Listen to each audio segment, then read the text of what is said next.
अभिनंदन सर, अपने new YouTube channel पे आप सबका स्वागत करता हूं। और मैं ये बताना चाहता हूं कि मैं अपने सब्जेक्ट का तीनों मेन सब्जेक्ट्स में पढ़ाऊंगा, जिसका नाम है अकाउंटेंसी, बिजनेस एंड इकोनॉमिक्स।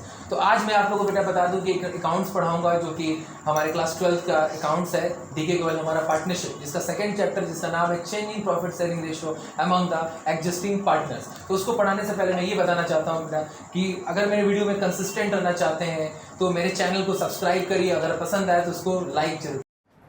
तो बेटा आज हम लोग सीखते हैं बेटा रिवैल्यूएशन अकाउंट बनाना। सबसे पहले चीज़ हम लोग ये जान लेंगे कि हमारा रिवैल्यूएशन अकाउंट हम क्यों बनाते हैं। रिवैल्यूएशन अकाउंट हम इसलिए बनाते हैं क्योंकि जो हमारे कंपनी का एसेट्स और लायबिलिटी बेटा जो बढ़ता है और घटता है, ठीक है, तो उसके बढ़ने घटने से बेटा क्या हमारे पार्टनर को फायदा हो रहा है कि लॉस हो रहा है, वो जानने के लिए बेटा रिवैल्यूएशन अकाउंट बनाया जाता है। इट मींस पार्टनर को प्रॉफिट हो रहा है कि लॉस हो रहा है बेटा, वो चीज़ पता करने के लिए हम लोग रिवैल्यूएशन अकाउंट बनाते हैं। ठीक है, ये कौन से चैप्टर में लोग पढ़ रहे हैं? Change in profit sharing ratio among the existing partner, जो हमारे पार्टनरशिप बुक का सेकंड चैप्टर है। ठीक है, तो आइए स्टार्ट करते हैं बेटा।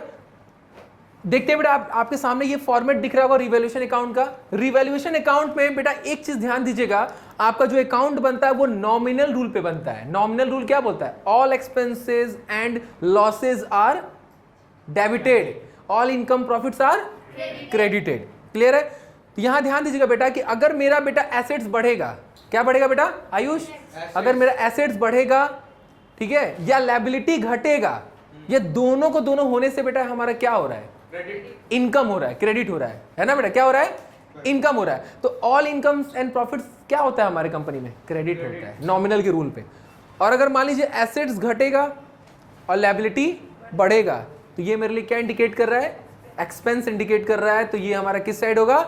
डेबिट साइड होगा। तो ये चीज आप लोग ध्यान दीजिएगा बेटा कि एक सिंबल है, ये चीज आपको हेल्प करेगा कि अगर मेरा एसेट्स बढ़ रहा है या लायबिलिटी बेटा क्या हो रहा है? घट रहा है। ठीक है, या फिर एसेट्स बढ़ रहा है, लायबिलिटी घट रहा है, ये दोनों को दोनों क्या इंडिकेट कर रहा है बेटा? इनकम इंडिकेट कर रहा है। क्या कर रहा है बेटा? इनकम। ये मेरे लिए इनकम है ना बेटा कंपनी में। एसेट्स बढ़ेगा, लायबिलिटी घटेगा, तो किस साइड होगा? क्रेडिट साइड होगा। जैसे क्या क्या हो सकता है? Increase in the value of assets. For example मान लीजिए बेटा आपके कंपनी में लैंड है, ठीक है, कितने का लैंड है? मान लीजिए 1 लाख का आपका बैलेंस शीट के अंदर दिया है। कहां दिया है बेटा आकाश? कहां दिया बेटा बैलेंस शीट? बैलेंस शीट में दिया हुआ है लैंड एसेट साइड में। ठीक है, और एडजस्टमेंट में बेटा आपको लैंड दिख रहा है बेटा, वो उसकी वैल्यू जो एडजस्टमेंट में जो दिया रहता है ट्रांजेक्शन बेटा, वो प्रेजेंट वैल्यू होता है, मार्केट वैल्यू। तो वो उसकी वैल्यू बेटा हो गई 1,20,000। कितना हो गया है? तो एक बात बताइए बेटा, बढ़ा है कि घटा है? बढ़ा है। तो बढ़ा है तो किस साइड होगा? Credit side. समझ में आ गया ना?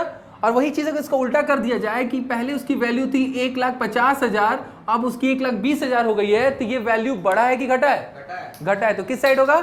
डेबिट, क्योंकि मेरे लिए एक्सपेंस है, लॉस है। ठीक है, उसी तरह बेटा आपका लायबिलिटी भी होता है। लायबिलिटी लेकिन उल्टा होता है। लायबिलिटी बढ़ने का मतलब है मेरे लिए कर्जा, एक्सपेंस, तो वो डेबिट साइड होगा। और लायबिलिटी घटेगा, इट मीन्स इनकम। कर्जा कम हो गया ना, तो इसके लिए उसका मतलब क्या है बेटा? ये मेरे लिए इनकम है, तो वो किस साइड होगा? Credit side. क्लियर? तो ये चीज समझ गए, एसेट्स बढ़ा, लायबिलिटी घटा, क्रेडिट साइड। एक चीज और ध्यान देगा बेटा, अनरिकॉर्डेड एसेट्स। इसका मतलब क्या होता है अनुष्का? अनरिकॉर्डेड एसेट्स का मतलब ये होता है कि ऐसा एसेट्स जो आपके बैलेंस शीट में पहले नहीं दिखा, था ही नहीं, रिकॉर्ड ही नहीं था, अब वो एडजस्टमेंट में अचानक से आ गया, तो वो मेरे लिए क्या है? अनरिकॉर्डेड है। तो आप उसको अगर रिकॉर्ड करेंगे बेटा, तो एसेट्स नया आने का मतलब क्या है? इनकम बढ़ना। क्या बढ़ना? इसीलिए उसको क्रेडिट साइड किया गया है। क्लियर है? और जस्ट इसका उल्टा, एसेट्स घटेगा क्रेडिट साइड, लायबिलिटी बढ़ेगा वही क्रेडिट मतलब डेबिट साइड है ना, दिया है ना बेटा? एसेट्स घटा, लायबिलिटी बढ़ा, दोनों दोनों किस साइड है? डेबिट साइड है। ठीक, और एक चीज और है, unrecorded liability, same as it is इसी की तरह है, अनरिकॉर्डेड एसेट्स की तरह। अनरिकॉर्डेड लायबिलिटी क्या बताता है? ऐसा लायबिलिटी जो कि बैलेंस शीट में पहले नहीं था, अचानक से एडजस्टमेंट में दिख रहा है। इट मींस नया कर्जा, नया लायबिलिटी। तो नया लायबिलिटी अगर आप रिकॉर्ड करोगे बेटा, तो वो आपके लिए क्या है? एक्सपेंस है। Very good. वो क्या है बेटा आपके लिए? एक्सपेंस है। तो उसको किस साइड रिकॉर्ड करेंगे? Debit side. उसके बाद फाइनली आप टोटल करेंगे। टोटल करने के बाद अगर आपका क्रेडिट साइड का ज्यादा है, तो इसका मतलब क्या है? वो आपके लिए प्रॉफिट है। मान लीजिए क्रेडिट साइड का आपका टोटल करेंगे तो 3 लाख है, और डेबिट साइड का जोड़ें तो 2 लाख आ रहा है। तो 3 लाख में से 2 लाख माइनस करेंगे, कितना बचेगा बेटा? 1 लाख। 1 लाख का प्रॉफिट कहाँ डिस्ट्रीब्यूट करेंगे? Debit side. जैसे आप लोग फर्स्ट चैप्टर में पढ़े थे, डिस्ट्रीब्यूट करते थे ना, उसी तरह। तो यहाँ पर लिखेंगे एक line, profit on revaluation. Which are transfer to किस अकाउंट में, पार्टनर कैपिटल या करेंट अकाउंट, किस रेशो में, ओल्ड रेशो में। क्लियर है बेटा, किस रेशो में बेटा, ओल्ड रेशो में पार्टनर को बांट देंगे, ओल्ड पार्टनर को ओल्ड रेशो में बांट दिया जाएगा। क्लियर है। उसी तरह अगर मान लीजिए डेबिट साइड ज्यादा है, इट मीन्स लॉस है, तो लॉस का ट्रांसफर कहाँ होगा, क्रेडिट साइड करेंगे, लॉस ऑन रिवोल्यूशन, जिसको पार्टनर में बांट देंगे इन ओल्ड रेशियो में। ये क्लियर हो गया बेटा सबको, क्लियर है ना, ठीक है।